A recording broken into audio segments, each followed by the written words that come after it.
सुने गौर से जी। हर शीशा टूट जाता है पत्थर की चोट से, पत्थर ही टूट जाए वो शीशा तलाश कर। सोचा नहीं था कभी मुलाकात होगी, सोच थी तो 2 साल पहले आ जाता। क्या जाता सोचने में, सोच की कोई पैसे नहीं होते हैं, सोच की कोई कीमत नहीं है। इस दुनिया में जितनी चीजें इजाद हुई है ना, वो इंसान की सोच की वजह से हुई है। जो इंसान सोचता नहीं वो कुछ नहीं कर सकता है। बहरहाल आपने सोचा, हम यहाँ तशरीफ ले आए और आपके साथ पूरा जहां यहाँ तशरीफ ले आया, तो लगता है अल्लाह ने आपकी दुआ कबूल की है और आपको ऑनर करने के लिए इतने लोगों को यहाँ पर जमा किया है। बहरहाल नीलम बाजार और अजला से आसपास के जो गाँव से जो भी यंगस्टर्स, उनके पेरेंट्स, टीचर्स जो तशरीफ़ ले आए, मरहबा वेलकम करता हूँ मैं नीलम बाज़ार कॉलेज कैंपस और अजमल फाउंडेशन के जानिब से। मुझे बहुत अच्छा लग रहा है आप सब लोग यहाँ पर तशरीफ़ फरमा है। मुझे कहाँ से शुरू करना था पता नहीं, लड़के ने मेरी स्पीच को ही भुला दिया है। बहरहाल हम जहाँ खड़े होते हैं वहीं से एक सोच शुरू होती है, फिर वहीं से हम आपको मंजिल तक ले जाते हैं। तो मंजिल पर एक अशार याद आए हैं कि मंजिल से आगे बढ़कर मंजिल तलाश कर। हर इंसान को मंजिल चाहिए और शायर कहता है कि मंजिल से आगे बढ़कर मंजिल तलाश कर, मिल जाए तुझको दरिया तू समंदर तलाश कर। यानी दरिया में अपनी ज़िंदगी नहीं गुजारना है आपने, मिल जाए तुझको दरिया तू समंदर तलाश कर। ये शीशा दे कोई मुझे। हर शीशा टूट जाता है पत्थर की चोट से। समझ आ रही है बात आपको? हर शीशा, मौलाना सुने गौर से जी। हर शीशा टूट जाता है पत्थर की चोट से, पत्थर ही टूट जाए वो शीशा तलाश कर। यानी इम्पॉसिबल चीज करने की बात हो रही है यहाँ पर। यूजुअली होता क्या कि पत्थर से शीशे टूट जाते हैं, लेकिन पत्थर ही टूट जाए वो शीशा तलाश कर। इंसान की सोच, इंसान का विजन बहुत बड़ा होना चाहिए। सजदे हम सब लोग करते हैं, नमाज पढ़ते हैं 5 वक्त और बड़े अरसे से हम लोग नमाज पढ़ते आ रहे हैं। और शायर कहता है कि सजदों से तेरे क्या हुआ, सदियां गुजर गई। यानी बहुत वक्त गुजर गया, डेकेड्स गुजर गए, सेंचुरीज गुजर गए। सजदों से तेरे क्या हुआ, सदियां गुजर गई। दुनिया तेरी बदल दे वो सजदा तलाश कर। यानी ऐसा सजदा कर, ऐसा मांग अल्लाह से कि तेरी दुनिया ही बदल जाए। हम नमाज भी पढ़ते हैं तो ऐसी नमाज पढ़ते हैं जैसे एक रॉबोट नमाज पढ़ रहा है। कोई जोश नहीं उसमें, कोई जज्बात नहीं, कोई इन्वॉल्वमेंट नहीं, कोई नीयत नहीं। For the sake of doing बस नमाज पढ़ते हैं। करे सवार ऊंट पे, ऊंट पर सवार, करे सवार ऊंट पे अपने गुलाम को ऊंट पर बिठाकर, गुलाम यानी स्लेव, करे सवार ऊंट पे अपने गुलाम को, पैदल ही खुद चले वो आका तलाश कर। तो माशाल्लाह वो पैदल में मौलाना को देखता हूँ, आसाम के चप्पे चप्पे पर आप चल रहे हैं, जा रहे हैं, मेहनत कर रहे हैं। एक चीज आप लोग के इल्म में ले आकर फिर मेरी तकरीर शुरू करना चाहता हूँ। आप लोग यस और नो में मुझे जवाब दें। हर इंसान को पैसा चाहिए, यस और नो? अगर कोई बंदा कुछ करता है तो उसके पीछे लोग इंटेंशन तलाश करने की कोशिश करते हैं कि ये बंदा पैसे के लिए करना चाह रहा है। आप लोग के इल्म में ले आना चाहता हूं कि 1970s में मौलाना बदरुद्दीन अजमल साहब के अब्बा हुजूर वालिद साहब ने बॉम्बे का, मैंने घर देखा, समंदर के ऊपर घर है, जो आज शाहरुख खान, सलमान खान के अलावा दूसरे हीरोज खरीदने 20-20 साल मेहनत करना पड़ता है उनको। सब हीरोज नहीं खरीद सकते, सब हीरोइंस भी सी फेसिंग वाला घर नहीं खरीद सकते हैं। तो वो जो सी फेसिंग वाला घर आपके अब्बा हुजूर ने 1970s में खरीदा। तो क्या ऐसे इंसान को पैसों की जरूरत है? जवाब दें जोर से आप लोग। जिस बंदे का बिजनेस 40 कंट्रीज में हो, क्या उसको और पैसों की जरूरत है? क्यों घर घर भटकते हुए, गली गली में जाते हुए लोगों से मिलना, लोगों से बात करना, क्योंकि कुछ लोगों को अल्लाह चुनता है। मानो कि यहाँ की कौम को अल्लाह ने आबाद करना है, कामयाब करना है। आपने दुआ नहीं की होगी अपने मुस्तकबिल को लेकर, अपने करियर को लेकर, लेकिन क्या पता आपके वालिदैन ने कभी तो किया होगा दुआ। रमजान के रोजे रखकर तहज्जुद में, रातों में, तन्हाइयों में, अकेले में गिड़गिड़ाते हुए आपके दादा, आपके दादी, आपके नाना, आपके नानी कई दफा दुआ किए होंगे। और इनमें से कई ऐसे भी यंगस्टर्स होंगे, आप लोग भी अपने करियर को लेकर अल्लाह से दुआ किए हैं। तो फिर अल्लाह करता क्या है? मुझे डॉक्टर बना दे तो सीधे स्टेथोस्कोप फेंकता है आपके घर अल्लाह। मुझे इंजीनियर बना दे तो सीधे मशीन्स आ जाते हैं आपके घर। मुझे साइंटिस्ट बना दे तो एप्रेन आ जाता है और साइंटिस्ट बन जाते नहीं है। तो अल्लाह सुब्हानहू तआला क्या करता है कि एक बंदे को चुनता है। ये अल्लाह का निज़ाम है।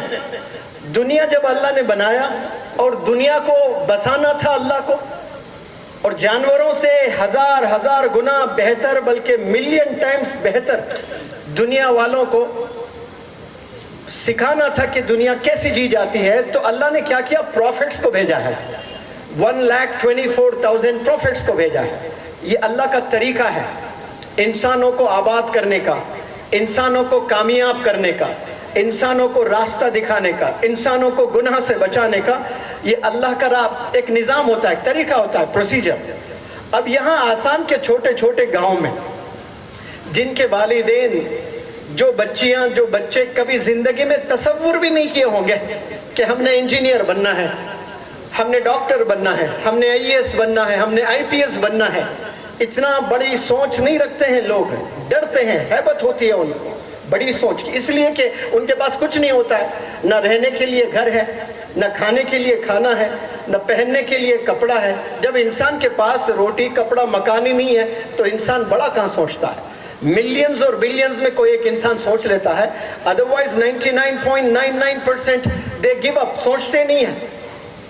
तो ऐसे सिचुएशन में अल्लाह सुब्हानहू तआला किसी एक बंदे को चुनता है। जैसे आदम अलैहिस्सलाम से लेकर प्रॉफिट मोहम्मद सल्लल्लाहु अलैहि वसल्लम तक 1,24,000 प्रॉफिट्स को चुना।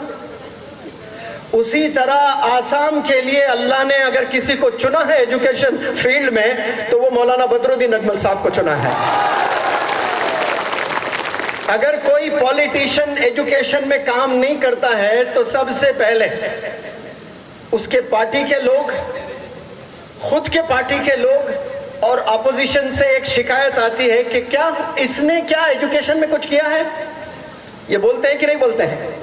अगर कोई बंदा 20-20 साल से एमएलए है, 20-20 साल से एमपी है और उसने एजुकेशन में कुछ नहीं किया, तो आवाज उठती है कि नहीं उठती है कि इसने एजुकेशन के लिए क्या किया है इसने? क्या ये आवाज मौलाना बदरुद्दीन अजमल साहब के खिलाफ कोई आसामीज बंदा उठा सकता है आवाज? दुश्मन भी नहीं उठा सकता है। क्यों? क्योंकि आपने काम करके दिखाया है। 2017 में पहली दफा में जब आया, एक बिल्कुल झोपड़ी की तरह छोटी क्लासरूम थी, वहां पर कुछ बच्चे पढ़ाई कर रहे थे। मैं विजिट किया करता था स्कूल्स, कॉलेजेस, हॉस्टल्स, खसरुल इस्लाम साहब के साथ, डॉक्टर आजाद साहब के साथ रात में 12 बजे 2 बजे तक मोटिवेट किया करता था। तो मैंने पूछा कि ये छोटे से कमरे में जो बच्चे पढ़ रहे हैं ये कौन है? तो डॉक्टर खसरुल सर ने कहा कि सर ये अजमल सुपर 40 है। अब देखें, 40 से पहले जो वर्ड है सुपर, ये एडजेक्टिव है। और मैंने सोचा कोई इंफ्रास्ट्रक्चर ही नहीं है इनके पास में, और अजीब से कमरे में बिठाए हैं और इनको डॉक्टर बनाने के लिए चले हैं। मेरे दिल में ये ख्याल था, वल्लाही पहला ख्याल 2017 में और 2023 में 350 बच्चे रैंक ले आकर प्रूफ किए हैं। 5 साल में 350 बच्चे ले आना आसान चीज नहीं है। कुछ कर्नाटका में, कुछ हैदराबाद में बड़े रिनाउंड इंस्टीट्यूट्स हैं। वहां मैंने मौलाना बदरुद्दीन अजमल साहब को बुलाया था। आप ये जो अजमल सुपर 40 चला रहे हो, this is not the right way, you better come to Hyderabad, pay a visit to a few institutions, you get to know how the training is important.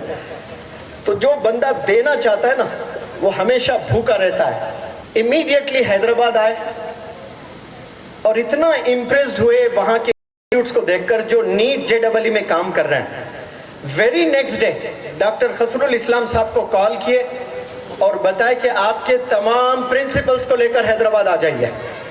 और वो हैदराबाद आए, वहाँ के सिस्टम को देखा आपने, सिस्टम को देखकर सीधे इंप्लीमेंट करना शुरू किया।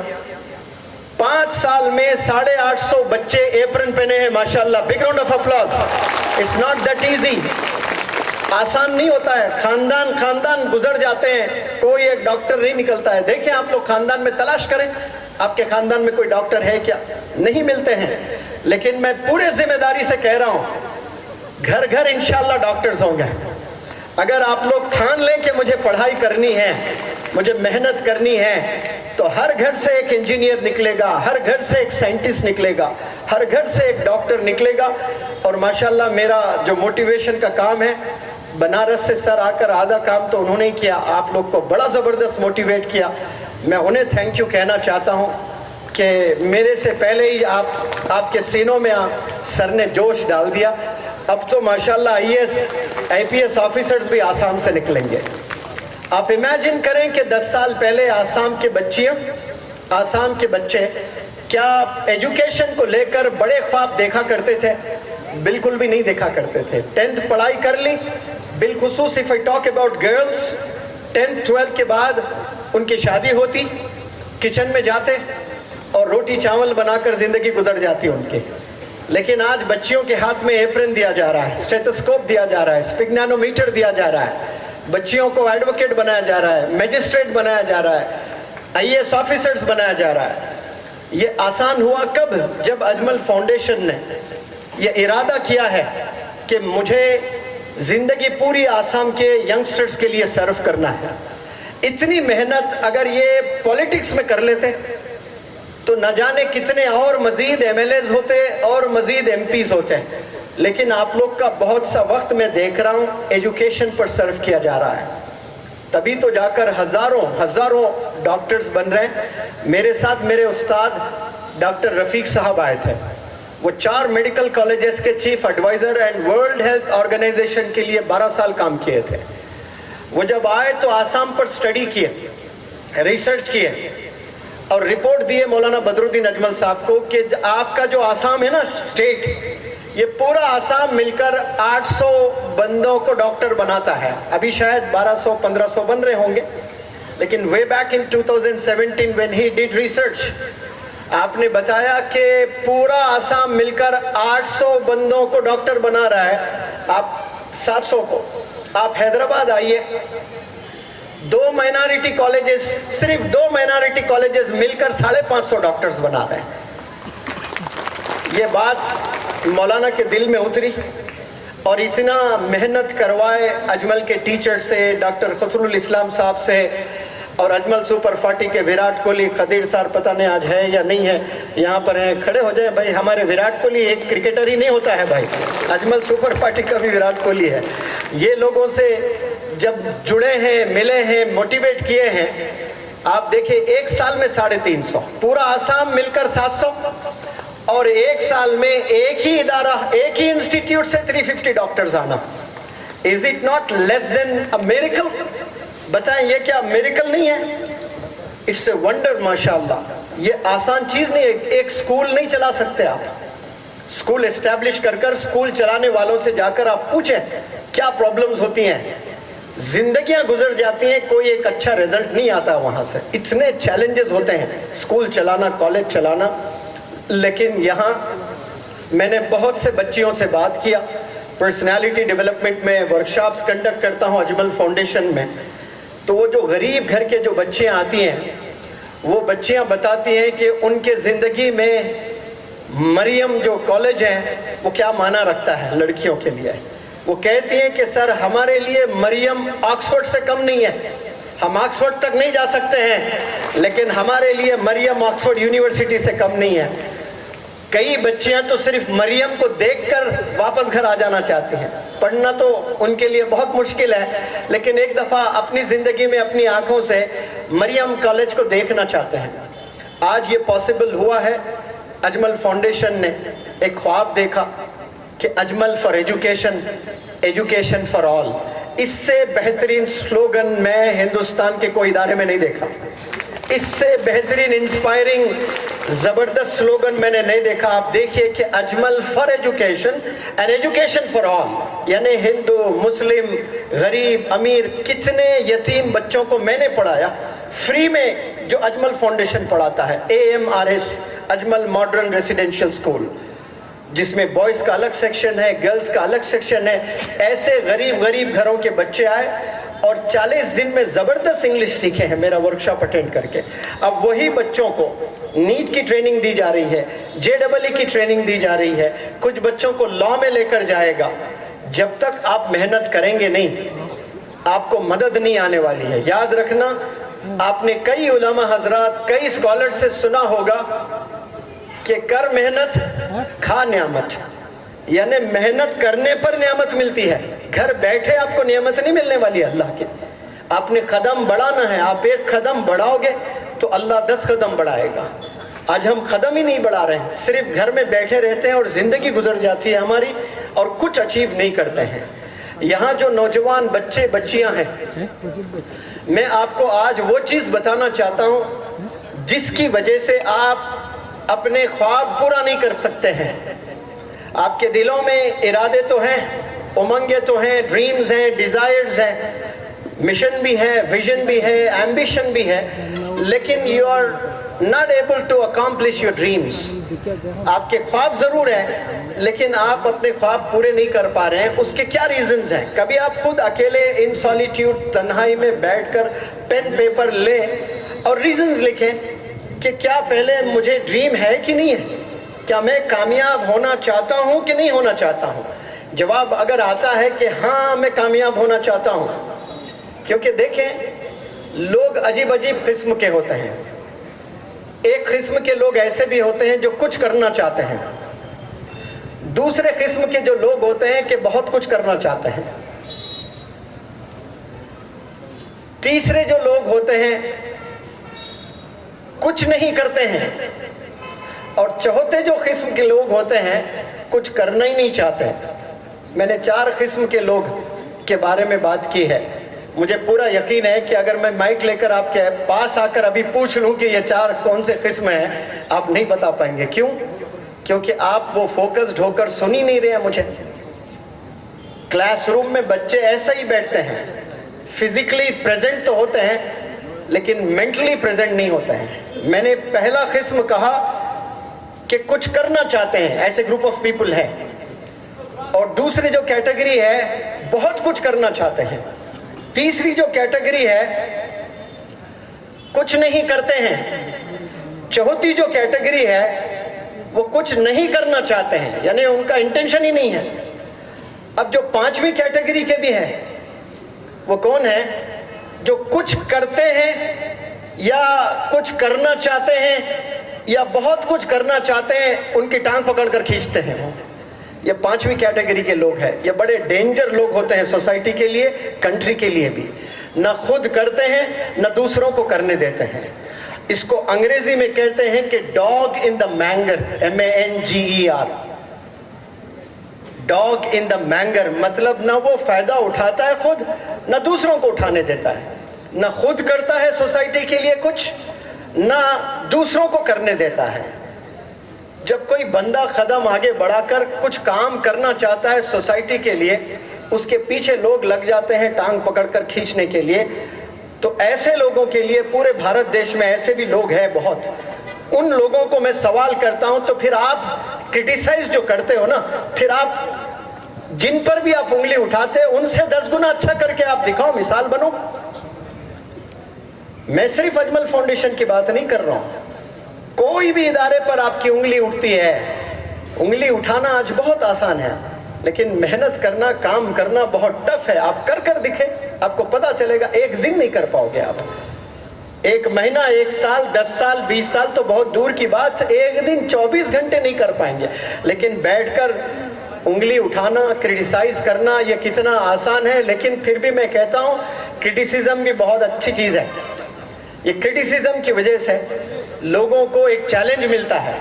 सोया हुआ इंसान जागता है। अगर मुझे कोई क्रिटिसाइज कर दे तो मैं पूरी रात बेचैन रहूंगा कि मुझे और कुछ अच्छा करके दिखाना है। तो जो विजनरी लोग होते हैं वो क्रिटिसिज्म को भी वो गले लगाते हैं और आगे बढ़ने की कोशिश करते हैं। तो मैं आप सबसे बात कर रहा था, यहाँ सबके ड्रीम्स नहीं होंगे जो लड़कियां लड़के बैठे हैं, लेकिन जिनके भी ड्रीम्स हैं, जिनके भी डिजायर्स हैं, वो सवाल कर लें कि आप क्यों कामयाब नहीं हो पा रहे लाइफ में। आप 5 रीजंस लिखें कि ऐसे कौन से 5 चीजें हैं जिसकी वजह से आप अपना ड्रीम पूरा नहीं कर पा रहे हो। वो 5 चीजें अगर आप लिखोगे तो आप नंबर 1 पर क्या रखोगे, नंबर 2 पर क्या रखोगे, नंबर 3 पर क्या रखोगे, नंबर 4 पर क्या रखोगे, नंबर 5 पर क्या रखोगे। मैं आपको एक 30 सेकंड देता हूं, अभी आप सोचना शुरू तो कर ले कि क्या ऐसी 5 चीजें हैं जिसकी वजह से यूथ अपने ख्वाब पूरे नहीं कर पा रहा है। जो सबसे पहली चीज, बल्कि मैं ये जो 5 चीजें हैं ना, इसको मैं बीमारियां कहता हूं, डिजीज कहता हूं। अगर किसी के घर में कैंसर न्यूज आ जाए कि इस बंदे के माँ को, वालिद को, बेटे को, बीवी को, शौहर को कैंसर है, तो पूरा घर कब्रिस्तान हो जाएगा।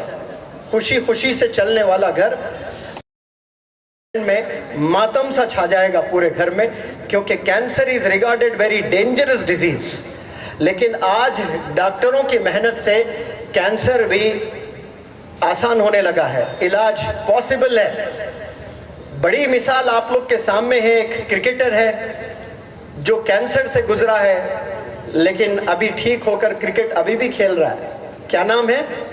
युवराज सिंह। आपको कैंसर था, कैंसर की बीमारी में उसने वर्ल्ड कप भी खेला और इतना जबरदस्त खेला, उसका एक मेजर कंट्रीब्यूशन था 2011 में वर्ल्ड कप जीतने का। तो कैंसर जैसी खतरनाक बीमारी, इसकी दवा तैयार है, अगर सही वक्त पर उसका इलाज, उसका ट्रीटमेंट अगर होता है तो ऐसे खतरनाक बीमारियों से भी लोग बच सकते हैं।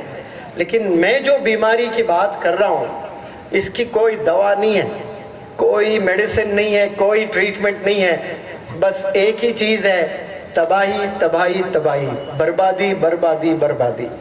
जो सबसे पहली बीमारी है, आज 10 में 9 यंगस्टर्स को ये बीमारी है, 10 में 9 यंगस्टर्स को ये बीमारी है। उस बीमारी का नाम है मोबाइल एडिक्शन। मोबाइल एडिक्शन, हर बंदे को आज मोबाइल पसंद है। कोई बंदा कभी मोबाइल गुस्से में फेंक देता है, सवाल ही नहीं है, दिल के अजीज है, माँ को फेंक देंगे, बाप को फेंक देंगे, लेकिन मोबाइल से दूर कोई नहीं होना चाहता है। मैंने न जाने कितने स्टोरीज पढ़े हैं, मेरी कानों से सुने हैं, मेरे वर्कशॉप में वालिदैन आकर रोते हुए बताए हैं। एक माँ आकर मुझसे कह रही है कि मेरे हस्बैंड सऊदी अरेबिया में रहते हैं, मेरी बेटी 8th स्टैंडर्ड में पढ़ रही है, 13 साल की है, सऊदी अरेबिया में उसकी ज़िंदगी गुजरी है। 1 साल हुआ है हम लोग यहाँ पर आ गए, वहाँ स्टैंडर्ड ऑफ लिविंग बहुत हाई हो गया, वहाँ हम रह नहीं पा रहे, तो हम सब इंडिया आ गए और हस्बैंड सिर्फ सऊदी अरेबिया में। पहले फैमिली के साथ रहा करते थे। तो मेरी बेटी की तरबियत करने की मैं भरपूर कोशिश करती हूँ। सर, मैंने इसको फ़ोन से दूर रखने की कोशिश की है, लेकिन इसका इरिटेशन, इसका गुस्सा इतना बढ़ गया है। एक दिन मेरे सीने पर बैठकर मुझे इतना मारा, मेरी गर्दन टूट गई है। ये कौन बोल रही है? ये माँ कह रही है। बच्ची थोड़ी मोटी ताज़ी थी, माँ के सीने पे बैठकर गर्दन को तोड़ दी है। ऐसे गर्दन लेकर माँ मेरे पास आई है, रोते हुए कह रही है मेरी बच्ची को ठीक कर दे। वहाँ भी उस माँ को उस बच्ची के मुस्तकबिल की फिक्र है। कितने केयरिंग, कितने कंसर्न होते हैं पेरेंट्स। देखें, केरला में एक लड़का है, उसके वालिद भी सऊदी अरेबिया में रहते हैं। उसकी माँ ने बच्चे को मना किया कि तू जिंदगी में कभी कामयाब नहीं हो सकता अगर फोन के साथ तूने दोस्ती कर ली। और वो लड़का 9th स्टैंडर्ड का कुछ था, 24 घंटे में 18 घंटे वो पबजी खेला करता था, 18 आवर्स। एक दिन माँ ने बहुत डांटा, बहुत मारा, तो सोती हुई माँ को देखकर गला घोट के माँ का कत्ल कर दिया उसने। अब आप अंदाजा लगाए कि आज के नौजवान मोबाइल के लिए, आफ्टर ऑल मोबाइल के लिए माँ का कत्ल कर रहे हैं, माँ की गर्दन तोड़ रहे हैं। वो क्या सोसाइटी के लिए कुछ कर सकते हैं? कल शादी करके क्या वो अपने बीवी से मोहब्बत कर सकते हैं? अपने बच्चों को अच्छी जिंदगी दे सकते हैं? मैं पूरे गारंटी से कहता हूं कि वो अपनी फैमिली को कभी खुशी नहीं दे सकता जो माँ का कत्ल करता हो, जो बाप को गाली देता हो। आज 10 में 9 बंदे फोन एडिक्टेड हैं। यहां अगर मैं आपके दिल से पूछूं, हर लड़की या हर लड़का यही बोलेगा, हाँ सर ये बीमारी मुझ में है। आप ईमान से मुझे बताएं, फोन एडिक्शन, फोन यूज करना आपको अच्छा लगता है कि बुरा लगता है? अच्छा लगता है तो हाथ ऊपर करें, सच बोलें, झूठ ना बोलें। आप सल्लल्लाहु अलैहि वसल्लम ने कहा कि मुसलमान ये कर सकता है, ये कर सकता है, ये कर सकता है, लेकिन झूठ नहीं बोल सकता है। आप सच बोले मौलाना के सामने हाथ उठाकर। फोन इस्तेमाल करना अच्छा लगता है आपको? ये बीमारी है, ये कैंसर से भी खतरनाक बीमारी है। और ये बीमारी ऐसी बीमारी है जो आपको यूजलेस बना देती है, निकम्मा बना देती है।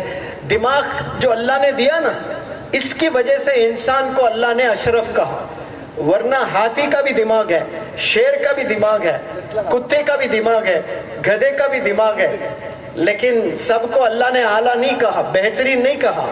आला, बेहतरीन, सुप्रीम, अशरफ अल्लाह ने किसको कहा? सिर्फ इंसान को कहा। क्योंकि जानवर को जो अल्लाह ने दिमाग दिया ना, उसमें सोचने की सलाहियत बहुत महदूद है, कुछ करने की सलाहियत नहीं है, लिमिटेड है। लेकिन इंसान का जो दिमाग है, अल्लाह ने इसको लॉक नहीं किया। जितना मेहनत इंसान करता है उतना एक्सपेंड होता जाता है। मैं किसी एक बंदे से सुना था 5 लाख टीबी। आप लोग के पास पेन ड्राइव होता है, पता है आपको? पेन ड्राइव 16 GB का होता है, 32 GB का होता है, इस तरह से हार्ड ड्राइव होता है, पता है आपको? हार्ड ड्राइव 1 TB, 2 TB, इस तरह से 5 लाख TB। कितना डेटा स्टोर कर सकते हैं 5 लाख TB में? उतना एक इंसान के दिमाग में इंसान डाटा स्टोर कर सकता है। क्या इतना डाटा स्टोर है हमारे पास? बिल्कुल भी नहीं है। हम तो वक्त ही नहीं निकालते हैं। बड़े बड़े जो इन्वेंशंस हुए इस दुनिया में, जो आइंस्टीन वगैरह, रिसर्चर्स कहते हैं कि ऐसे जो साइंटिस्ट है जो वंडर्स किए हैं इस दुनिया में थ्रू देयर इन्वेंशंस, वो सिर्फ 2% अपना दिमाग यूज किए हैं, सिर्फ 2%।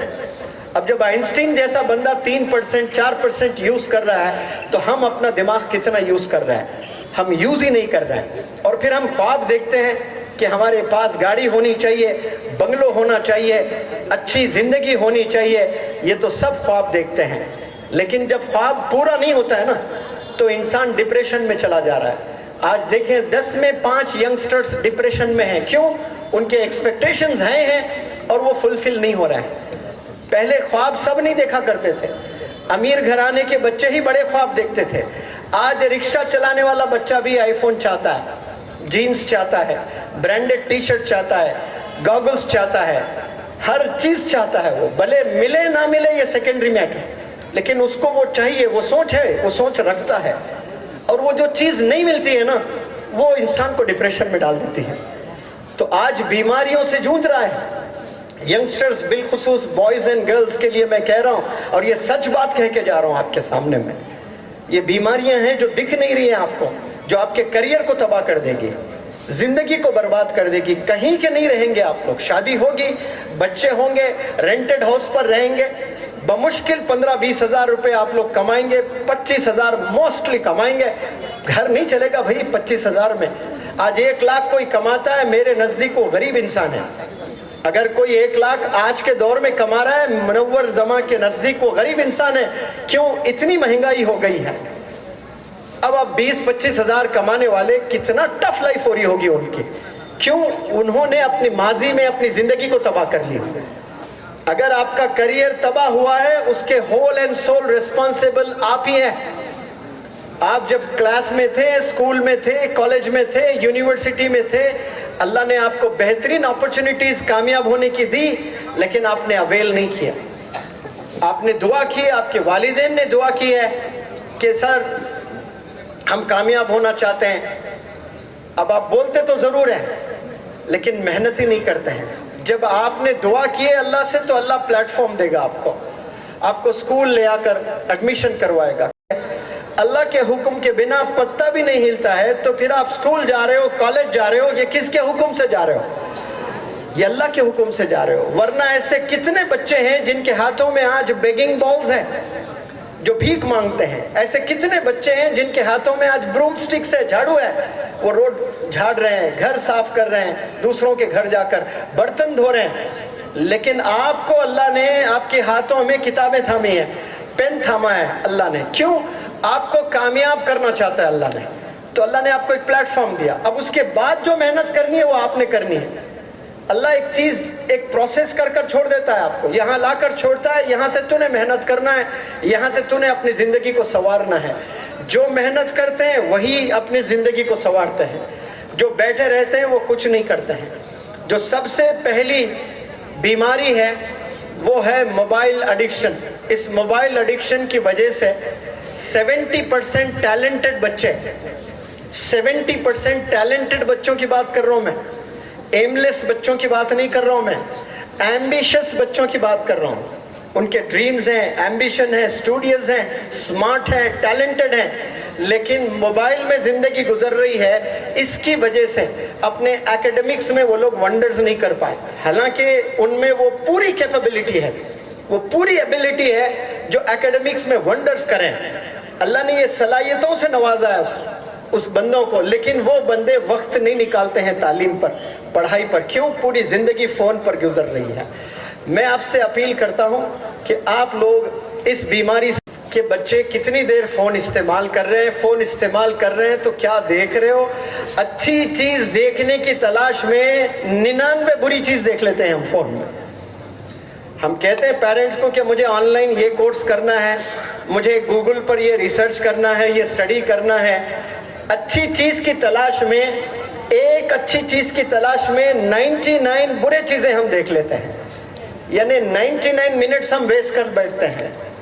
इसीलिए यंगस्टर्स, अगर आप लोग के ड्रीम्स हैं, डिजायर्स हैं, याद रखें आपने कुर्बानी देना है।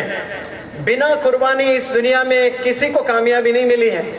अगर ये भारत देश को भी आज़ादी मिली है तो कुर्बानियों की वजह से, अपनी जान की कुर्बानी दी है, अपने माल की कुर्बानी दी है, अपने वक्त की कुर्बानी दी है, अपने घर वालों की कुर्बानी दी है, अपने खुशियों की कुर्बानी दी है, तब जाकर देश को आज़ादी मिली है।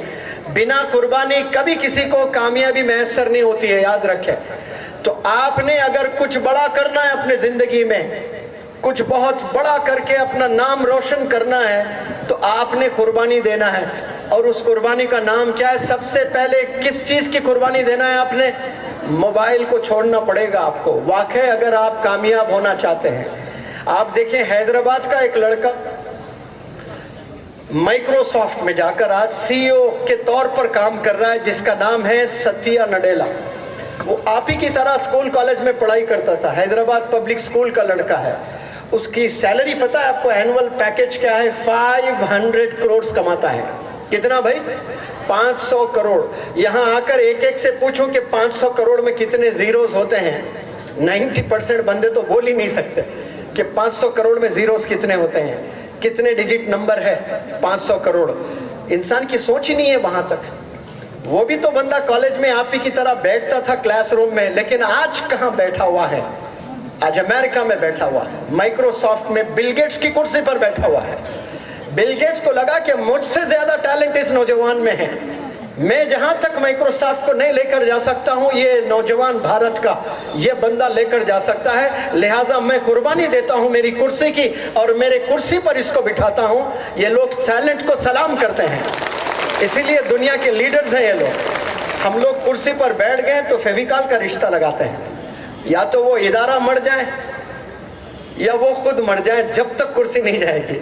लेकिन आप देखिए वहां 500 करोड़ सैलरी मिल रही है उसको। अब मैं बात करूं गूगल, जिसके बिना जिंदगी अधूरी, आज सब लोग डिपेंडेंट है गूगल पर, और सुंदर पिचाई सीईओ है। 1000 CR पैकेज है इस बंदे का, तमिलनाडु से है। 1000 CR पैकेज है। उसने ऐसा क्या पढ़ाई की होगी ग्रेजुएशन में, पोस्ट ग्रेजुएशन में? उसने अपने खुशियों का यानी कुर्बानी दी है, अपने खुशियों को, अपने दोस्तों को छोड़ दिया, अपने घर वालों को छोड़ दिया, अपने खुशियों को कुर्बानी दी है। और उसने IT में ऐसी जबरदस्त तालीम हासिल की है, आज जाकर गूगल का CEO बंदा बना है, 1000 CR इसका पैकेज है। और हम लोग के ड्रीम्स 10,000, 20,000, 25,000 सैलरी मिल जाए तो हम खुश हो जाते हैं। क्यों? हमारी सोच बहुत छोटी है। जैसा आप सोचते हो अल्लाह आपके लिए वैसी प्लानिंग करता है, याद रख लें। I repeat this word, in fact this statement, जैसा आपकी सोच होती है अल्लाह सुब्हानहू व तआला वैसे ही प्रोग्रामिंग डिजाइन करता है आप लोग के लिए।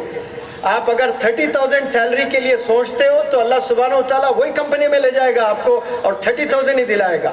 आप अगर जुर्रत करते हैं कि मुझे 3 लाख की सैलरी चाहिए, मुझे 30 लाख की सैलरी चाहिए, तो अल्लाह सुब्हानहू व तआला वहीं लेकर जाएगा। आज कई ऐसे मैथ टीचर्स हैं जो 15,000, इंडिया में एक मैथ लेक्चरर की अगर बात करूं मैं, 25 से 40,000 उसकी एवरेज सैलरी होती है। पूरे भारत के कॉलेजेस का सैर कर ले और एवरेज बनाए। कदीर सर यहाँ पर बैठे हैं, वो मुझसे बेहतर जानते हैं। एवरेज मौलाना 25,000 से उसकी सैलरी 40,000। हैदराबाद में एक लड़का, एक बंदा मैथमेटिक्स पढ़ाता है, 1 CR उसका एनुअल पैकेज है, 1 साल। अब जो बंदा 40,000 कमा रहा है तो वो साल में कितना कमाएगा? 40,000 अगर वो कमा रहा है तो उसकी साल का पैकेज क्या हुआ? अरे कोई बोले, एक बंदा तो बोले खड़े होकर, हाँ जी, 4,80,000। कोई एक बंदा ऐसा भी है जो साल में 1 करोड़ कमा रहा है। 4,80,000 कहाँ, 1 करोड़ कहाँ? दोनों से जाकर A+B² का फॉर्मूला पूछिए, दोनों वही बोलेंगे A² + B² + 2AB। लेकिन आखिर इसमें है क्या चीज जो 1 करोड़ इंस्टीट्यूट देने के लिए तैयार है? उसके पास में वो थरो नॉलेज है, वो मेथडोलॉजी है, वो चैलेंज करता है कि मैं रिजल्ट इन बच्चों में ले आकर दिखाऊंगा। जिद है उन लोगों में। दूसरों के पास भी वो नॉलेज है लेकिन जिद नहीं है उनमें। जिस बंदों में जिद नहीं होती है, जुनून नहीं होता है, पागलपन नहीं होता है, चैलेंजेस से घबराते हैं, और वो जाकर 40,000 में जिंदगी मर जाती है। जो जुर्रत करते हैं चैलेंजेस से, पहाड़ों से टकराने के लिए तैयार हो जाते हैं, तूफानों से लड़ने के लिए तैयार हो जाते हैं, उनकी कोई सीमा नहीं होती है, कोई बाउंड्रीज नहीं होते हैं, वो बहुत आगे निकल जाते हैं अपनी लाइफ में। वो लोगों ने कुर्बानी दी है। मैं चाहता हूं कि अगर आप लोग वाकई कुछ करना चाहते हैं तो अपने मोबाइल की कुर्बानी देना अपने बहुत ज़रूरी है। आपको मैं मोबाइल से दूर रहने की बात नहीं कर रहा हूं, कम इस्तेमाल करें। आपको हमेशा के लिए छोड़ने को नहीं कह रहा हूँ, हाईली इम्पॉसिबल है। मोबाइल के बिना जिंदगी अधूरी है। आपने यूज़ करना ही करना है मोबाइल, लेकिन कितना वाइजली आप इस्तेमाल करोगे उस पर डिपेंड करता है कि आपका करियर कैसे होने वाला है। आज हर बंदा बैठकर, पता नहीं, मैं जंगलों से जाया करता था। अभी मैं 50,000 किलोमीटर ट्रैवल किया हूँ लास्ट मंथ मोटिवेशनल टॉक्स देने के लिए। ऐसे ऐसे छोटे विलेजेस में रात में 10 बजे, छोटा घर है, सड़क पर बैठकर पता नहीं मोबाइल में क्या देख रहे हैं। रात में 10 बजे भी बच्चे आंख ऐसे लगाकर देखे जा रहे हैं चीजों को, बेकार चीज देख रहे हैं, कुछ नहीं मिल रहा है। अब वो बंदा कोई टिकटॉक की वीडियो बनाया, अजीब नाच रहे हैं, कर रहे हैं, वो देखकर आपको मजे आ रहे हैं। आप ऐसा काम करो जो दुनिया वाले आपको देखें। आप कब तक दुनिया वालों को देखते रहोगे? आपको भी तो देखना चाहिए ना दुनिया वाले। ये सोचें आप। इस चीज से अगर दूर हो जाएं तो आप बहुत वंडर्स कर सकते हैं एकेडमिक्स में। ये मेरा आज का मैसेज है। और दूसरी जो बीमारी है, और वो बीमारी में हर यंगस्टर मुब्तला होना पसंद करता है, हर नौजवान इस बीमारी में मुब्तला होना पसंद करता है, और इस बीमारी का नाम है, मैं बोलते ही आपके चेहरों पर एक अजीब खुशी आ जाती है। उस बीमारी का नाम है इश्क, मोहब्बत, प्यार। अरे देखिए कैसी खुशी आ रही है चेहरों पर, पागल हो जाते हैं। गर्ल्स कॉलेज का तवाफ करने ना जाने कितने बच्चे निकलते हैं, गर्ल्स कॉलेज का तवाफ करते हैं। एक वो तवाफ होता है जो मक्का जाना होता है, उम्रे के वक्त में, हज के वक्त में तवाफ करता है बंदा। आज ऐसे नौजवान हैं जो गर्ल्स कॉलेज के तवाफ करते हैं, कुछ भी हासिल नहीं होता है। और उसमें लड़कियां, अच्छे बड़े घराने की लड़कियां, बड़े बड़े घराने की लड़कियां अपनी जिंदगी तबाह कर रही हैं। क्यों?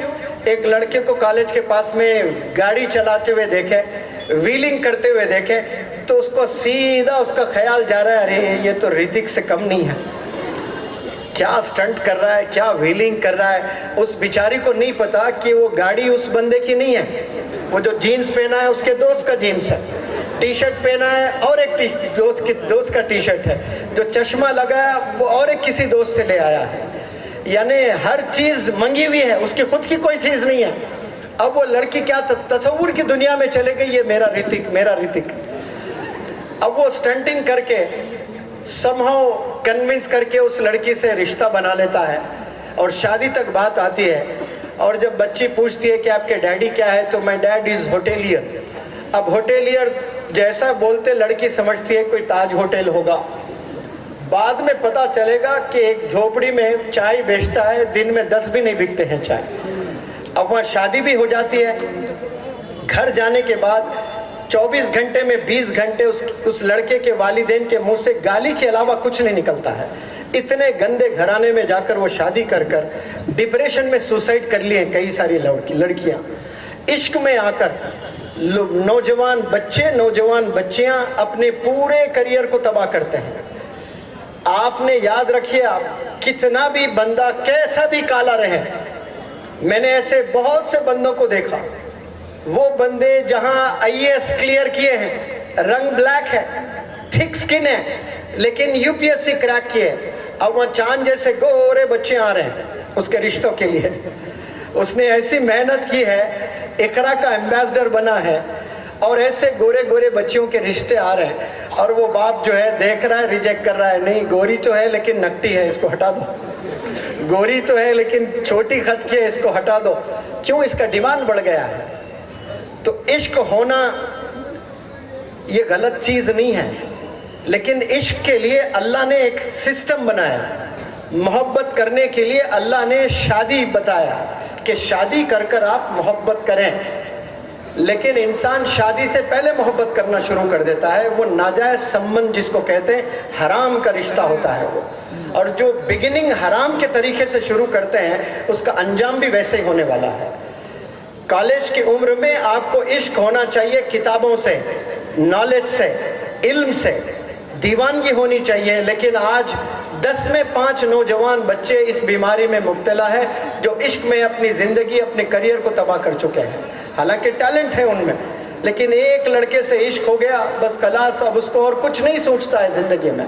बस 24 घंटे में, मैं पहले सोचा करता था कि कुछ उलमा हजरात, अल्लाह के बड़े बड़े वली लोग हैं, ये लोग पूरी रात इबादत करते थे, तो मैं सोचता था कि अरे ये तो झूठ बोला जा रहा है, कैसा कोई बंदा पूरी रात इबादत कर सकता है। लेकिन आज के ज़माने के नौजवान बच्चों ने वो प्रूफ करके दिखाया है कि व्हाट्सएप पे चैटिंग करते हैं इशा से लेकर फजर तक, इशा से लेकर फजर तक चैटिंग करते हैं, और जैसे अजान होती है फ़ोन बंद करते हैं कि अब्बा उठकर डांटेंगे कि ये वक्त क्या कर रही है तू, ये वक्त क्या कर रहा है तू। तब मुझे यकीन हुआ कि वो बंदे जो पूरी रात इबादत करते थे, वो कैसे पॉसिबल था। उन्हें भी इश्क था, लेकिन उन्हें इश्क था अल्लाह से, उन्हें इश्क था इबादत से। और ये नौजवान बच्चों को इश्क है अपोजिट सेक्स से, इसकी वजह से अपना पूरा करियर तबाह कर रहे हैं। इश्क होता है इल्म से, पढ़ाई से। मौलाना अबुल कलाम आज़ाद साहब को सब जानते हैं, यस और नो? ये क्या थे? फर्स्ट एजुकेशन मिनिस्टर थे, फर्स्ट एजुकेशन मिनिस्टर थे।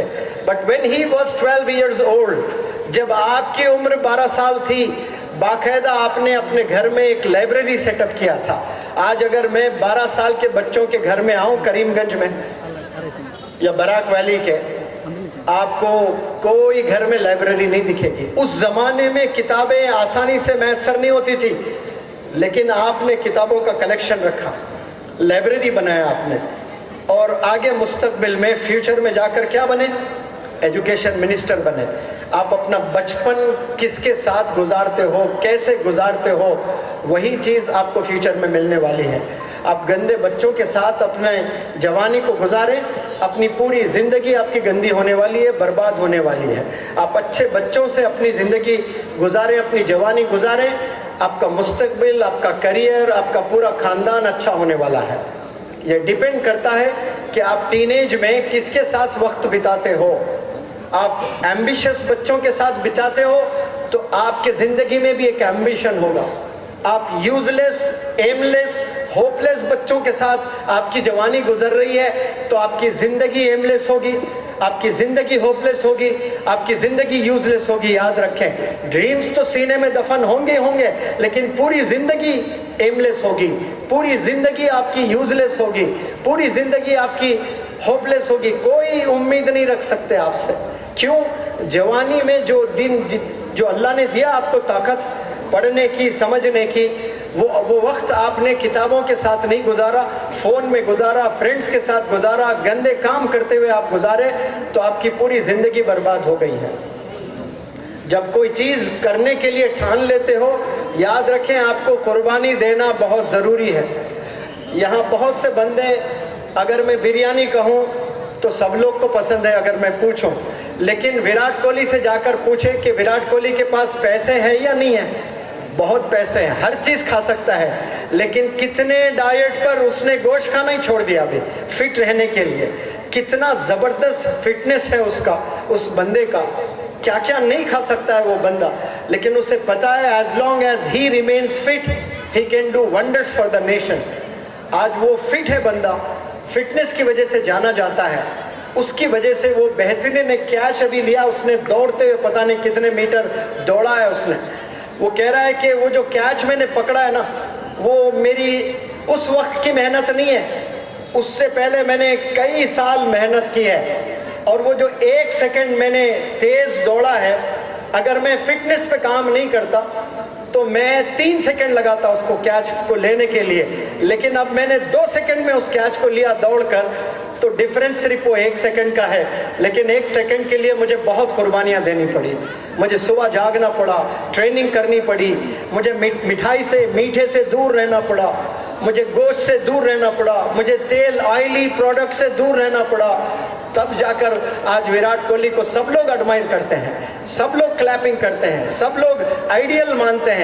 लेकिन उस बेचारे की मेहनत और उसकी कुर्बानियों को तो देखें आप, कितनी मेहनत करके आगे जा रहा है वो। आज आप मेहनत ही नहीं करना चाहते हो, कुर्बानी नहीं देना चाहते हो। तो 2 बड़े बीमारियां मैंने आपको बताएं, ये 2 बड़े बीमारियों से तमाम नौजवान बच्चे बराक वैली के और आसाम के, ये 2 बीमारियों से बचना है। जो पहली बीमारी है मोबाइल एडिक्शन, दूसरी बीमारी है मोहब्बत, इश्क, प्यार, ये पागलपन है। ये अगर वाकई करना है आपको इश्क, तो किताबों से इश्क होना चाहिए, आपको स्किल से इश्क होना चाहिए। ये स्किल्स का ज़माना है, जिसके पास स्किल्स हैं वो बहुत आगे निकलते हैं। तीसरी जो बीमारी है वो लेजीनेस, जिसको इंग्लिश में इंडोलेंस भी कहते हैं, लेथार्जिक जो बंदे होते हैं, ये लेजीनेस यानी मैं कल से करूँगा। हर बंदे को सोना पसंद है, और बिलखुसूस सुबह जब 5 बजे उसको जागना होता है कॉलेज जाने के लिए, उस वक्त में ख्याल आता है कि और 10 मिनट सो जाती हूँ, और 10 मिनट सो जाता हूँ। वो 10 मिनट कसम खुदा की इतना अच्छा लगता है सोने में उसको। कोई बंदा अलार्म रखकर जागता ही नहीं, और 10 मिनट वो पलंग पर ही लौटते रहता है। He keeps on rolling in bed. वो आधा घंटा हो जाता है, वो 1 घंटा हो जाता है। मैं मंडे से मेहनत करूँगा, मैं 1 जनवरी से जिम ज्वाइन करूँगा। उस कमबख्त के ज़िंदगी में 1 जनवरी कभी नहीं आएगा। अगर जाएगा भी तो वो जिम जाकर वो जिम को 1000 रुपये देगा, 2 दिन जाएगा, उसके बाद फिर जिम का चेहरा नहीं देखेगा। हर बंदा लेजी है। जो चौथी बीमारी है वो पोस्टपोन करना, टालना। मैं कल से करूँगा, मैं नेक्स्ट वीक से करूँगा, मैं फ्रेश मंडे से मेहनत करूँगा। ये लोग इतिहास कभी नहीं रच सकते अपने ज़िंदगी में। जो अब डिसीजन लेते हैं, जो आज से करते हैं, जो अब से करते हैं, जो यहाँ से शुरू करते हैं काम, वही लोग इतिहास रखते हैं। अगर आपको कुछ बड़ा करना है तो आपने फैसला आज करना है, यही करना है, और अब से मेहनत शुरू करना है आपने। अब आप जाओगे घर में, फिर जाकर सो जाओगे, तो कभी इतिहास नहीं रच सकते आप। राइट फ्रॉम टुडे, आज से मेहनत करना शुरू करना है आपने, कल पर कभी नहीं टालना है आपने। ये चौथी बीमारी है। तीसरी मैंने बताई आपको, लेजीनेस, सुस्त पड़े हुए रहना है। कुर्सी पर बैठ गए तो 3 घंटे से कुर्सी पर बैठे हुए हैं, पलंग पर सो रहे तो 4 घंटे से पलंग पर सोए पड़े हुए हैं। और पोस्टपोन करना, कल से, नेक्स्ट वीक से, नेक्स्ट मंथ से, जनवरी से, ये कभी नहीं कर सकते हैं। जो बंदा रोज मेहनत करता है, जिसकी मेहनत में कंसिस्टेंसी है, जिसके मेहनत में पैशन है, जिसके मेहनत में डिसिप्लिन है, वही लोग आगे जाकर जिंदगी में इतिहास रचते हैं। तूफान को आपने कभी देखा? आसाम के बंदों ने तो बहुत से तूफानों को देखा होगा। कई तूफान आते हैं और पूरे गांव समेत तबाह कर कर चले जाते हैं। ये सर नो, जब तूफान आता है तो टावर्स गिर जाते हैं, झाड़ पेड़ गिर जाते हैं, जानवरों की मौत हो जाती है, लेकिन तूफान जरा भी धक्का नहीं दे सकते हैं पहाड़ को, हिला नहीं सकते हैं पहाड़ को। क्या तूफान पहाड़ को हिला सकता है? कि एक तूफान आया और पहाड़ को 100 मीटर्स दूर कर दिया, कभी ऐसा सुना आपने? तूफान आकर पेड़ों को गिरा देंगे, टावर्स को गिरा देंगे, बिल्डिंग्स को गिरा देंगे, जानवरों की जिंदगी तबाह कर देंगे, लेकिन पहाड़ को कुछ नहीं कर सकते हैं तूफान। लेकिन याद रखें, पानी के बूंदों में वो ताकत होती है जो चट्टानों से लड़कर अपना रास्ता बना लेते हैं। कब? When the drops of the water have the ability to flow in one direction for a long period of time with great consistency. अगर पानी एक डायरेक्शन में बहता है, लंबे समय तक बहता है और लगातार बहता है, कंसिस्टेंसी है उसमें, तो फिर वो पानी के बूंदों में वो ताकत है जो पहाड़ों को चीर कर अपना रास्ता बना लेते हैं। इसीलिए देखें, आपको अगर मैं पेन और पेपर देकर पहाड़ उतारने को कहूँ तो एक वी जरूर आएगा पहाड़ में आपके, आएगा कि नहीं आएगा? वो दरअसल पानी खूब बहकर अपना रास्ता बनाया है। वो पहाड़ जो आज वी शेप में नजर आते हैं आपको, ये वही नतीजा है, पानी खूब बहा है। इसीलिए मेहनत में कंसिस्टेंसी जरूरी है।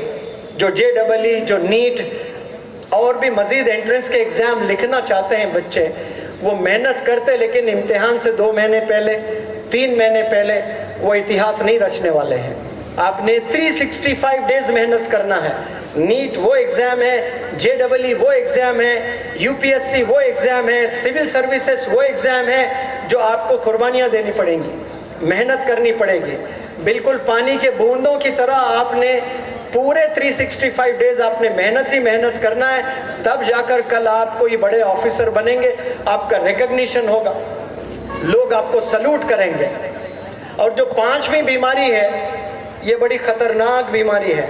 मैं हर प्लेटफॉर्म पे ये बात रखता हूँ कि क्लास में 40 बच्चे अगर हैं तो आपकी दोस्ती 40 बच्चों से नहीं होती है, आपकी दोस्ती सिर्फ 3 से होती है। आपके बेस्ट फ्रेंड कौन है, आपके क्लोज फ्रेंड कौन है, तो वो 3 नाम आपके जुबान पर होते हैं। आप याद रखें, वही 3 बच्चे या तो आपको आबाद करेंगे या फिर बर्बाद करेंगे। आप ऑक्सफोर्ड यूनिवर्सिटी में भी जाकर पढ़ लें, दुनिया का बेस्ट से बेस्ट इंस्टीट्यूशन में जाएं, आप पढ़ाई कर लें। अगर कोई बंदा ये सोचकर बराक वैली से हो जा ही जाता है कि अजमल सुपर 40 में मैं जाऊंगा तो मैं डॉक्टर बन जाऊंगा, लेकिन वहां जाकर गलत बच्चे के साथ अगर वो दोस्ती कर रहा है जिसका कोई डिजायर नहीं है, कोई ड्रीम नहीं है, कोई एम्बिशन नहीं है, बाई फोर्स आया है, वो बाई चॉइस नहीं आया, वालिद के प्रेशर पर आया है, उसमें गंदे आदतें हैं, वो स्मोकिंग करता है, वो ड्रग्स लेता है, उसके साथ आप अगर दोस्ती करते हो तो फिर आप में कितना भी टैलेंट हो, आप पीछे ही रहने वाले हैं। एक जिंदा मिसाल तो मैंने मेरे इदारे में देखा, हैदराबाद में एक लड़का पढ़ने आया, वो लड़का 10th में 98%, 11th में 97%, 12th में 96%। इतना टैलेंटेड, उसके वालिद कह रहे थे कि KG से लेकर, मुझे सुने गौर से, KG से लेकर 12th स्टैंडर्ड तक मेरा बच्चा कभी सेकंड नहीं आया सर। 12 साल मैंने मेरे बच्चे को देखा है, ये हमेशा टॉप ही किया है। ये स्कूल टॉपर था, ये क्लास टॉपर था। जैसे 12th उसने किया है, हम लोग सोचे इसको डॉक्टर बनाए, तो फिर हम सोचे कि इसको best of the best institute में हम ट्रेनिंग देंगे नीट की, और उसको लेकर गए किधर? एलन में, कहाँ? कोटा, राजस्थान में, लीडिंग इंस्टीट्यूट है आज इंडिया का। वहाँ लेकर गए और वहाँ सिर्फ 3 हफ्ते में वो ऐसे बच्चों से दोस्ती कर लिया, वो ड्रग एडिक्ट हुआ है। एक दिन में 30-30, 40-40 सिगरेट पीने लगा है। नीट में पता नहीं उसको कितने 720 में 70 आए हैं या 200 मार्क्स आए हैं। आप देखें कि वो 1 महीने में अपनी पूरी जिंदगी बर्बाद कर लिया। और वालिद क्या है, खुशफहमी में है पेरेंट्स कि मैं मेरे बच्चे को बेस्ट इंस्टीट्यूट में पढ़ा रहा हूँ। प्यारे बच्चों, बेस्ट इंस्टीट्यूट में पढ़ने से कोई गारंटी नहीं है आपकी कामयाबी की। कामयाबी की गारंटी अगर है तो वो आपके विल में है, आपके डिसिप्लिन में है, आपके डेडिकेशन में है। आपके सैक्रिफाइस में है। किसके साथ आप बैठोगे उठोगे उस पर बहुत कुछ निर्भर करता है। तो 3 जो बंदे आप दोस्ती करोगे, वो बंदे एम्बिशियस होना बहुत ज़रूरी है, डिसिप्लिन होना बहुत ज़रूरी है, डेडिकेटेड होना बहुत ज़रूरी है, डिटरमिन होना बहुत ज़रूरी है, गोल ओरिएंटेड होना बहुत ज़रूरी है। आप ऐसे ही बच्चों के साथ दोस्ती कर लें जो मोबाइल एडिक्टेड है, जो ड्रग एडिक्टेड है, जो अजीब अजीब चीज़ों में अपनी जवानी गुजार रहा है, उसके साथ आप दोस्ती करोगे। आप कितने भी टैलेंटेड बंदे हो, आप स्कूल टॉपर हैं, आप कॉलेज टॉपर हैं, लेकिन फाइनली इवेंचुअली जाकर आप अपने करियर को बर्बाद करोगे। आज भी कह रहा हूं, ये गोल्डन टिप है, ये पूरे आज के लेक्चर का एक भी अगर चीज आपको याद रखनी है ना, तो सबसे पहले यही चीज को याद रख लें। आपको आबाद करने वाले भी आपके दोस्त है, आपको बर्बाद करने वाले भी आपके दोस्त ही है। और आपको दोस्त बड़े अजीज लगते हैं, वो दोस्त जो आपको आबाद करते हैं और जो कामयाब होना चाहता है, वो किसके साथ उठता बैठता है? वो एम्बिशियस स्टूडेंट्स के साथ उठता बैठता है, उसको अच्छे लगते हैं वो दोस्त। और जो बंदा बर्बाद होना चाहता है, वो तलाश कर लेता है, वो गंदी दोस्ती सोबत में अपनी जवानी गुजार लेता है। आप तमाम नौजवान बच्चों से मैं अपील करता हूं, आपको मैं फिर से कहता हूं, आपके पूरे करियर को अगर कोई बर्बाद करने वाले हैं तो वो कौन है? आप ही के फ्रेंड्स हैं। इसीलिए बी चूजी, अच्छे लोग के साथ दोस्ती करें। फिर इंशाल्लाह मैं आऊँगा, यहाँ कोशिश करूँगा आप यंगस्टर्स को कहीं इकट्ठा करूँ और दूसरे कुछ टॉपिक्स पर मैं लेक्चर दूँ। आप लोग सब बैठे हैं, डिसिप्लिन से मेरी इस लेक्चर को सुने हैं, आप लोग इसे फॉलो करना शुरू करें। आप लोग डेडिकेटेडली अपने दोस्तों से दूर रहें, उन्हीं बच्चों के साथ बस याद रखें। एक लास्ट मैसेज देता हूं मैं, आपने मूवीज़ में कभी देखा होगा डॉक्टर्स को कहते हुए 5 मिनट भी अगर आप देरी करते ले आने में, इसकी जान जा सकती थी। कभी सुना आपने ये? 5 मिनट भी अगर देरी होती, इसकी जान जोखिम में थी। आपने वक्त पर ले आया, इसकी जान बच गई। किसी को कार्डियक अरेस्ट होता है, हार्ट अटैक होता है, तो जो पहला घंटा होता है ना, आधा घंटा बल्कि first half an hour heart attack के बाद, उसको गोल्डन पीरियड कहते हैं। कौन सा पीरियड? सब जवाब दे। कार्डियक अरेस्ट जब होता है तो पहला जो आधा घंटा होता है वो गोल्डन पीरियड होता है। उसमें अगर उसको सही ट्रीटमेंट मिलता है तो जान बचने की चांसेस बहुत ब्राइट हो जाते हैं। अब 1 घंटा 2 घंटे 4 घंटे डिले हो जाता है तो फिर रिस्क फैक्टर और बढ़ता चला जाएगा। बिल्कुल इसी तरह जो टीनेज में बच्चे हैं ना, 13 से लेकर 19 तक, ये आपके जिंदगी का गोल्डन, ये आप किसके साथ गुजारोगे? उन बच्चों के साथ जिनके डिजायर्स हैं, ड्रीम्स हैं, एम्बिशन है, तो आपके नेक्स्ट 50 इयर्स बेहतरीन होने वाले हैं। आप 13 से 19 उन बच्चों के साथ गुजारोगे जो है, जो इश्क में इन्वॉल्व है, जो मोबाइल एडिक्टेड है, तो आप सिर्फ वही 2 साल जो कॉलेज में गुजार रहे हो वही बर्बाद नहीं कर रहे हो, आपके नेक्स्ट 50 इयर्स बर्बाद कर रहे हो आप। क्या आप चाहते हैं कि आपका 50 साल पूरी जिंदगी बर्बाद हो जाए? कोई है यहाँ खड़ा हाथ ऊपर करके बोले कि मैं चाहता हूं मेरे 50 साल बर्बाद हो जाए? कोई बंदा नहीं बोलेगा। याद रखें, जो 10th के बाद में, 12th के बाद में जो 3 साल आप ग्रेजुएशन में गुजारते हो, या 10th के बाद में जो 2 साल गुजारते हो, वो 2 क्रिटिकल ईयर्स होते हैं। इसमें ही मिलियंस ऑफ यूथ अपनी जिंदगी को बर्बाद कर देते हैं। और इसमें कुछ बच्चे हैं जो अमन थापा की तरह ले आकर इतिहास रचते हैं। कुछ बंदे होते हैं, मैं चाहता हूं, देखिए मौलाना बदरुद्दीन अजमल साहब ने अमन थापा को 25 लाख रुपए दिए हैं, बिट्स पिलानी में पढ़ा रहे हैं। और एक भी कोई लड़का था जो बड़ा अच्छा रैंक ले आया था अमन थापा के अलावा, जो हॉस्पिटल में हमने ऑनर किया था, करण उपाध्याय। खेतों में भी जाकर हम लोग ऑनर किए हैं। तो जैसा बिल गेट्स ये नहीं देख रहा है कि ये इंडियन है या अमेरिकन है, टैलेंट है तो इंडियन को लाकर कुर्सी पर बिठा रहा है। तो 25 लाख जब इन्हें स्कॉलरशिप देना है तो ये नहीं देख रहे हैं कि ये मुसलमान है कि ये हिंदू है, उसमें टैलेंट है तो उसको स्कॉलरशिप दिया जा रहा है। A big round of applause for मौलाना बदरुद्दीन अजमल साहब। आपने एक बड़ा कदम उठाया है, you all are very fortunate. Maulana Badruddin Ajmal साहब ये दिल से काम नहीं कर रहे हैं, अल्लाह ने उनको चुना है।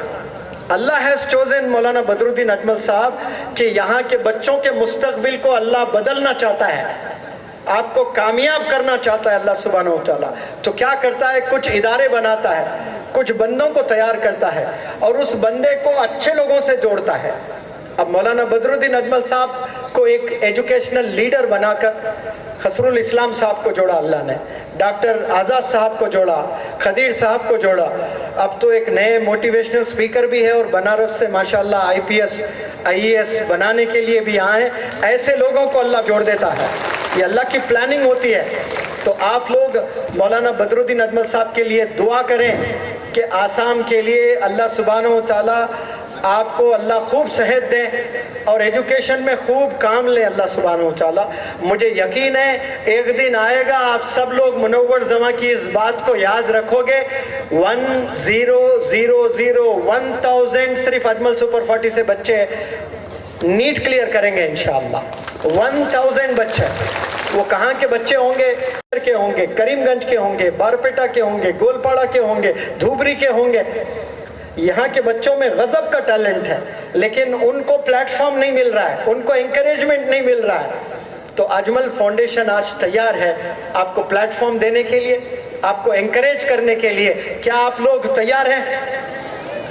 Are you ready to do wonders in your lives? Are you ready to sacrifice in your lives? Sacrifice करने के लिए तैयार हैं आप लोग? आप देखें भारत कितना तरक्की कर रहा है, पिछले 20 साल में कितना जबरदस्त आगे निकल रहा है। आप प्राइम मिनिस्टर जी को भी देखें कितने घंटे काम करते हैं, आसान चीज नहीं होता है कोई उतने बड़े ओहदे पर जाकर 15-20 घंटे काम करना। आपने कभी सुना मोदी जी को बीमार होते हुए? बिल्कुल विराट कोहली की तरह फिट है माशाअल्लाह। Big round of applause for Virat Kohli and our prime minister and Maulana Badruddin Ajmal साहब एज वेल।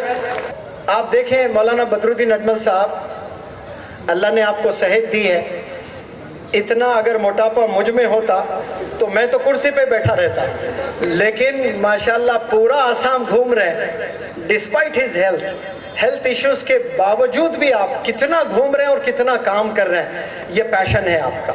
विराट कोहली है, PM मोदी जी है, वो अपने आप को फिट रख के काम कर रहे हैं और वो बेहतरीन तरीका है। लेकिन आप जो है, आपको कुछ डिजीजेस हैं, आप फिट नहीं है, लेकिन उसके बावजूद भी आप 18 घंटे काम कर रहे हैं। वो क्या है? पैशन है, वो फिक्र है। इसलिए कहते हैं कि फिक्र और जिक्र से इंसान को जन्नत मिलती है। फिक्र और जिक्र से इंसान को क्या मिलती है? जन्नत मिलती है। मेरा लास्ट मैसेज मैं तो ख़त्म करने वाला था, लेकिन मौलाना बदरुद्दीन अजमल साहब ने मुझे इशारा किया कि आप हर लेक्चर में वो जो बताते हो एक चीज़, वो ज़रूर करीमगंज के बच्चों को बताइए। ये फिक्री तो है, देखें इतनी देर से बैठे हैं, आप चाहते हैं कि अरे भाई ये स्पीच हो जाए तो मैं दूसरी जगह चला जाऊँ। मैं एंड करने वाला था, आपने रोका और बताया कि सर आप वो 50, 100, 150, 200 पे एक लेक्चर देते हो, उस पर ज़रूर फोकस करें और बच्चों को बताएं। क्या अगर हाँ जी सुनना चाहते हैं तो बताऊंगा। आवाज़ बहुत कम आ रही है। हाँ जी, लड़कियां दिल से सुनना चाहती हैं या लड़के दिल से सुनना चाहते हैं? मतलब कोई नहीं सुनना चाह रहे? अच्छा, सिर्फ लड़कियां आवाज दें। क्या आप लोग सुनना चाहते हैं? अब लड़कों का जोश देखें, आपके बराबर रहेगा या ज्यादा रहेगा? लड़कों, विराट कोहलियों, सुनना चाहते हैं? ये देखिए आवाज विराट कोहली तक और अनुष्का तक भी गई है। मैं ये कह रहा था, आप जब मानो कि अभी आप नीट एग्जाम प्रिपेयर कर रहे हो या IAS एग्जाम प्रिपेयर कर रहे हो और रोजाना रात में खाना के बाद 9 से आप 12 बजे तक पढ़ाई करते हो। कब से कब तक पढ़ाई करते हो? 9 से 12 तक पढ़ाई करते हो। तो 9 से जो 10 का वक्त होता है उसमें बड़ा जोश होता है। क्यों? That is the beginning hour, वो पहला घंटा है। और वो जोश में कमी होती है दूसरे घंटे में, यानी 10 से 11 बजे जब आप पढ़ाई कर रहे होते हैं, वो जो जोश, जुनून, वो जो जज्बा है ना, उसकी जो डिग्री है वो कम होते जाएगी। और जब आप 11 से 12 में जाओगे, ये पानी पीते हैं, बैठ जाते हैं। ऐसा होता है कि नहीं होता? सब लोग जोर से बोले मुझे। अब सुने जो मौलाना बदरुद्दीन अजमल साहब मुझसे क्या कहलवाना चाहते हैं। विराट कोहली क्रिकेट खेल रहा है, वनडे मैच 50 ओवर्स का, और वो 48 रन्स पे पहुंचा है और उसने एक बाउंड्री लगाई, पूरे इंडियन फैंस खड़े हुए क्लैपिंग किए हैं। उसको खुशी होगी कि नहीं होगी?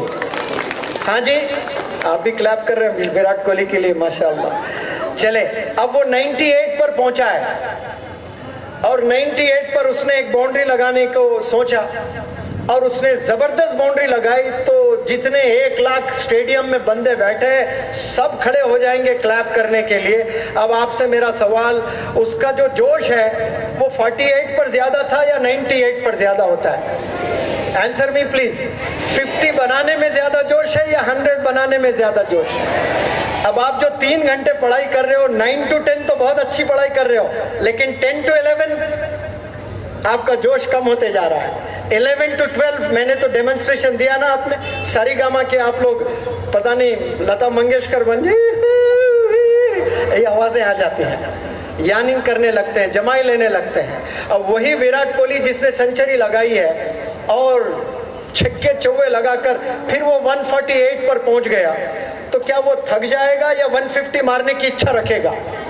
जोर से बोले नौजवान बच्चों, वो 150 लगाने के लिए जी तोड़ मेहनत करेगा और 150 मारेगा तो पूरा स्टेडियम खड़ा हो जाएगा। इसी तरह वो 198 पर जाएगा और एक जबरदस्त 6 लगाएगा। इंडिया का स्कोर है 444। अगर ये 6 लगाता है तो इसकी डबल सेंचुरी हो जाएगी और इंडिया के 450 होंगे। तो उस वक्त में उसका जोश कम होता है या आसमान पर बुलंदियों पर रहता है? जोश उसका बुलंदियों पर रहता है। उसको पता है कि ये इतिहास रचने जा रहा हूं, मैं डबल सेंचुरी मारने वाला हूं। मेरे जिंदगी में आज तक मैंने वनडे क्रिकेट में डबल सेंचुरी नहीं लगाई, इंडिया ने 450 नहीं किया, इतने दिन मैं इंडिया के लिए खेला। अब ये वक्त आया है, आई गिव माई 100%। और वो जब डबल सेंचुरी लगाएगा और इंडिया के स्कोर को 450 पर लेकर जाएगा, वो थककर ग्राउंड में गिर जाएगा या सब लोगों को बैट दिखाते रहेगा? सब लोगों को बैट दिखाएगा, जोश उसका और बढ़ जाएगा। बिल्कुल जैसा विराट कोहली का जोश 48 से 50 मारने में था, फिर 98 से 100 मारने में था, 148 से 150 में था और 198 से वो 200 करने में जो जोश था, वही जोश आप जब किताब लेकर बैठते हो ना, आप में वो जोश होना चाहिए। तो फिर आप कल के डॉक्टर हैं, कल के इंजीनियर हैं, कल के मैजिस्ट्रेट हैं, कल के आप डॉक्टर APJ कलाम हैं, कल के आप महात्मा गांधी हैं, कल के आप मौलाना अबुल कलाम आज़ाद होने वाले हैं इंशाअल्लाह। मैं चाहता हूं कि यही जोश के साथ आज आप लोग घर जाएं और यहाँ से अपनी जवानी किताबों में ऐसे ही गुजारें जैसे विराट कोहली बैट लेकर मैदान में गुजारता है। आप अपने कमरे में किताबें लेकर ऐसे जिंदगी गुजारें तो इंशाल्लाह पूरे खानदान का नक्शा बदल जाएगा। सिर्फ आपका घर आबाद नहीं, आप कई घरों को आबाद करने वाले बनेंगे। Thank you so very much. जज़ाकल्लाह खैर।